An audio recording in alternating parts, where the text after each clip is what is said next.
ಅಂಕೋಲಾ ಶಿರೂರು ಗುಡ್ಡ ಕುಸಿತ ಪ್ರಕರಣಕ್ಕೆ ಸಂಬಂಧಿಸಿದಂತೆ ಹೊಸ ಕ್ಲೂ ಒಂದು ಸಿಕ್ಕಿದೆ.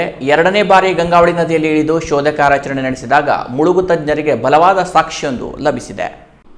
ಹೌದು, ಸುಮಾರು 1 ತಿಂಗಳಿನಿಂದ ಅಂಕೋಲಾದ ಶಿರೂರು ಗುಡ್ಡ ಕುಸಿತ ಪ್ರಕರಣ ಸುದ್ದಿಯಲ್ಲಿದೆ.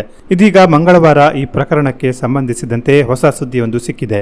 ಒಮ್ಮೆ ಗಂಗಾವಳಿ ನದಿಯಲ್ಲಿ ಕಾರ್ಯಾಚರಣೆ ನಡೆಸಿದ್ದ ಮುಳುಗು ತಜ್ಞ ಈಶ್ವರ್ ಮಲ್ಪೆ ತಂಡ ಜಿಲ್ಲಾಧಿಕಾರಿ ಅನುಮತಿ ನಿರಾಕರಣೆ ಹಿನ್ನೆಲೆಯಲ್ಲಿ ಕಾರ್ಯಾಚರಣೆಯಿಂದ ಹಿಂದೆ ಸರಿದಿದ್ರು. ಇದೀಗ ಶಾಸಕ ಸತೀಶ್ ಸೈಲ್ ಅನುಮತಿ ನೀಡಿದ್ದ ಹಿನ್ನೆಲೆಯಲ್ಲಿ ಅವರ ನೇತೃತ್ವದಲ್ಲಿ ಮಂಗಳವಾರ ಕಾರ್ಯಾಚರಣೆ ನಡೆಸಲಾಗಿತ್ತು. ನಾಪತ್ತೆಯಾಗಿರುವ ಮೂವರಿಗಾಗಿ ಈಶ್ವರ್ ನದಿಗೆ ಇಳಿದು ಹುಡುಕಾಡಿದ್ರು. ಲಾರಿ ಇದೆ ಎನ್ನಲಾದ ಸ್ಥಳದಲ್ಲಿ ಮುಳುಗಿ ಶೋಧ ಕಾರ್ಯ ನಡೆಸಿದ್ರು. ಈ ವೇಳೆ ಗಂಗಾವಳಿ ನದಿಯ ಮಣಿನಾಡಿಯಲ್ಲಿ ವೀಲ್ ಜಾಕ್ ಒಂದು ಪತ್ತೆಯಾಗಿದೆ.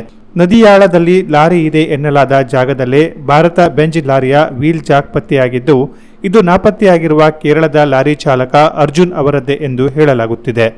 ನಮಸ್ತೆ ಸ್ನೇಹಿತರೆ, ಇವತ್ತು ನಾವು ಸಿರಿಸಿಯಲ್ಲಿ ಒಂದು ಕೆಲಸ ಇತ್ತು, ಕೇಸ್ ಬಗ್ಗೆ ಬಂದಿದ್ದೇವೆ. ಆದರೂ ಸಹ ನಮಗೆ ಒಂದು ಮನಸ್ಸು ತುಂಬ ಬೇಸರದಿಂದ ಇದ್ದೇವೆ. ಯಾಕೆಂದರೆ ಮೊನ್ನೆ ಬಂದು ನಾವು ನಮಗೆ ಇಲ್ಲಿ ಕಾರ್ಯಾಚರಣೆಗೆ ನೀರಿನ ಒತ್ತಡ ತುಂಬ ಅಡೆತಡೆಯಿಂದ ನಮಗೆ ಕೆಲಸ ಮಾಡಲಿಕ್ಕೆ ಆಗಿಲ್ಲ. ಆದರೆ ಮೊನ್ನೆ ಒಂದು 3 ಪಾಯಿಂಟ್ ನೋಡಿದ್ದೀವಿ, 4ನೇ ಪಾಯಿಂಟ್ ನೋಡಲಿಕ್ಕೆ ಆಗಿಲ್ಲ. ಅದು ಸಹ ಅದ್ರ 4ನೇ ಪಾಯಿಂಟ್ ಇರೋದು ನಮ್ಮ ರೋಡ್ನ ಬದಿ, ಅದು ನೋಡಲಿಲ್ಲ. ಅದಕ್ಕೆ ನನಗೆ ತುಂಬ ಬೇಜಾರಾಯಿತು. ಯಾಕೆಂದರೆ ಇಲ್ಲಿ ಸ್ಥಳೀಯರಾದ ಜಗನ್ನಾಥ್ ಮತ್ತು ಲೋಕೇಶ್ ಅವರ ಮೃತದೇಹ ಸಿಕ್ಕಿಲ್ಲ. ಅದಲ್ಲದೆ ನಮ್ಮ ಕೇರಳದ ತಮ್ಮನಾದ ಅರ್ಜುನ್ ಅವರ ಮೃತದೇಹ ಸಿಕ್ಕಿಲ್ಲ. ಅವರ ಮೃತದೇಹ ಹುಡುಕುವಂತ ಮತ್ತೆ ನಾವು ಇವತ್ತು ಬಂದಿದ್ದೇವೆ.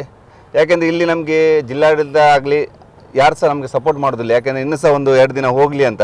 ಯಾಕೆಂದರೆ ಇವತ್ತು ನಾವು ಇಲ್ಲಿ ಬಂದು ನೋಡುವಾಗ ಇಂಥ ಅನುಕೂಲವಾದ ಸನ್ನಿವೇಶ ಇನ್ನು ಮತ್ತೆ ಯಾವತ್ತೂ ಸಿಗಲ್ಲ. ಯಾಕೆಂದರೆ ತುಂಬ ತಿಳಿಯಾಗಿದೆ ಮತ್ತು ನೀರಲ್ಲಿ ಸ್ವಲ್ಪ ಡಿಜಿಲ್ನ ಅಂಶ ನಮಗೆ ತೋರ್ತಾ ಉಂಟು ಒಂದು ಸೈಡಲ್ಲಿ. ಅದಕ್ಕೆ ನಮಗೊಂದು ಇದಾಗಿದೆ, ಒಂಚೂರು ಮುಳುಗುವ ಈಗ ಒಂದು ಏನಾದರೂ ಮಾಡಿ ಅಂತ. ಅದಕ್ಕೆ ನಾವು ಈಗ ಒಂದು ಜಿಲ್ಲಾಡಳಿತ ಹಾಗೂ ಶಾಸಕರಿಂದ ನಾವು ಶಾಸಕರು ಹೇಳಿದೆ ಬನ್ನಿ ಅಂತ ಹೇಳಿ, ನಮ್ಮ ಕಾರವಾರ ಆಮೇಲೆ ಸತೀಶ್ ಅವರು ಬನ್ನಿ ಅಂತ ಹೇಳಿದ್ದಾರೆ. ಆದರೂ ಸಹ ನಾವು ಈಗ ಮತ್ತೆ ಇಲ್ಲಿ ಬಂದಿದ್ದೇವೆ. ಇಲ್ಲಿ ಬಂದು ಕೆಳಗೆ ಇರಲಿಕ್ಕೆ ನಮಗೆ ಪರ್ಮಿಷನ್ ಇಲ್ಲ. ದಯವಿಟ್ಟು ಸಮಸ್ತ ಜನತೆ ಸಹ ಇಲ್ಲಿ ಶಾಸಕರಾಗಲಿ ಜಿಲ್ಲಾಡಳಿತ ಆಗಲಿ ನಮಗೊಂದು ಪರ್ಮಿಷನ್ ಕೊಡಿ. ಯಾಕೆಂದರೆ ಇಂಥ ಒಂದು ಸನ್ನಿವೇಶ 2 ದಿನದಲ್ಲಿ ಈಗ ಮಳೆ ಯಾವಾಗ ಬರ್ತಂತ ಹೇಳಲಿಕ್ಕಾಗಲ್ಲ.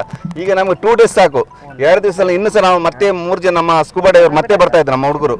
ಅವ್ರನ್ನ ಕರೆಸಿ 4 ಜನ ಒಂದೇ ಸಲ ನೀರಿಗೆ ಇಳಿದು ಹುಡುಕಾಡುವ ಒಂದು ಪ್ರಯತ್ನವನ್ನು ಮಾಡ್ತಾ ಇದ್ದೇವೆ. ಅದಕ್ಕೋಸ್ಕರ ನೀವು ಒಂದೆಲ್ಲ ಸಪೋರ್ಟ್ ಮಾಡಿ ನಮಗೊಂದು ನೀರಿಗೆ ಇಳಿಯೋಕೆ ಒಂದು ಅನುಕೂಲ ಮಾಡಿಕೊಡಿ ಅಂತ ನಿಮ್ಮೆಲ್ಲರೂ ನಾನು ಕೈ ಮುಗಿದು ಕೇಳ್ತಾ ಇದ್ದೇನೆ. ಯಾಕೆಂದರೆ ನೀರು ಆಳದಲ್ಲಿ ಇನ್ನೂ ಸಹ 3 ಜನ ಮೃತದೇಹ ಇದೆ. ಆ ಮನೆಯವರು ಎಷ್ಟು ಕಷ್ಟ ನೋಡಲಿಕ್ಕೆ ಆಗೋದಿಲ್ಲ. ಅವರಿಗೋಸ್ಕರ ನಮ್ಮ ಒಂದು ಕಾರ್ಯವನ್ನು ಖಂಡಿತವಾಗಿ ಮಾಡಬೇಕು. ನಿಮ್ಮೆಲ್ಲ ಸಪೋರ್ಟ್ ಬೇಕು ನಮಗೆ ಈ ನೀರಿಗೆ ಇಳಿದು. ಯಾಕೆಂದರೆ ನೋಡಿ, ನೀರು ಆಳದಲ್ಲಿ ಮೊನ್ನೆನೇ ನಾವು 3 ಡೈ ಮಾಡಬೇಕು. ನೀವು ನೋಡಿದ್ರೆ ಎಷ್ಟು ಸ್ಪೀಡಾಗಿತ್ತು. ಇವತ್ತು ಏನೂ ಇಲ್ಲ, 0 ಉಂಟು. ನೀರು ಅಡಿ ಸಹ ತೋರ್ತುಂಟು. ನಮ್ಮ ಹತ್ರ ಒಂದು ಸ್ಪೆಷಲ್ ಆದ ಒಂದು ಲೈಟ್ ವ್ಯವಸ್ಥೆ ಸಹ ಉಂಟು, ನೀರು ಅಡಿಗೆ ನೋಡುವ ಸಹ ಒಂದು 10 ನಾವು ಅಂಡರ್ ವಾಟರ್ ಟಾರ್ಚ್ ಅಂತ ಉಂಟು, ಅದು ತರಿಸಿದ್ದೇವೆ. ಬೇರೆ ನೀರಡಿಯಲ್ಲಿ ನೋಡುವ ಕ್ಯಾಮರಾ ಎಲ್ಲ ಉಂಟು, ತಂದಿದ್ದೇವೆ. ನೀವು ಅನುಕೂಲ ಮಾಡಿಕೊಟ್ರೆ ಖಂಡಿತವಾಗಿ ನಾವು ಹುಡುಕ್ತೇವೆ. Canara plus news, Karwar.